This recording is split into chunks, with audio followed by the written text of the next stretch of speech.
Those days we used to domesticate animals. We used to keep chicken and goats. When you bring goat home newly, you put a rope on the neck and tie the rope to a stick in the compound. And then the goat can only move around a circumference. You know, after staying for like 3, 4, 5 days, depending on the adaptability of the goat, there are some goats, after 2 days, they're already used to the compound. There are some goats you need to tie for 2 months. Yeah, if you leave them, they are going straight. They are not coming back.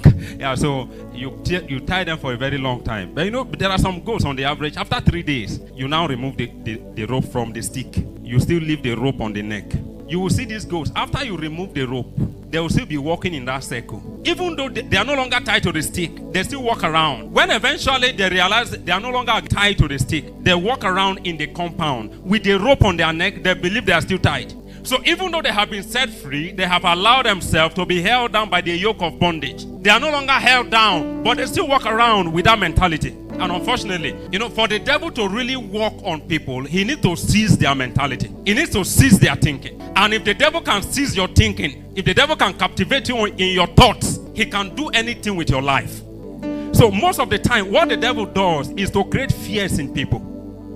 And that is actually the assignment of fear. That is the mentality of fear. Once fear is created, you are even defeated before the devil ever strikes. So what the devil does most time is to overwork you in your mind and build that bondage mentality such that even though you are no longer in bondage, but you carry about the mentality of bondage.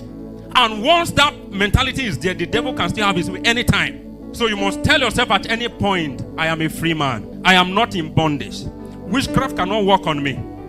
Because, you know, I see so many believers sometimes that even after Christ had delivered them many years ago, they still walk around with the mentality that there is witchcraft that is working against them. Something is not working for them, they say it's witches and wizards. They try a business, it fails, they say they are following them and all of that. And you know, as long as that continues, it will be almost impossible for you to break free.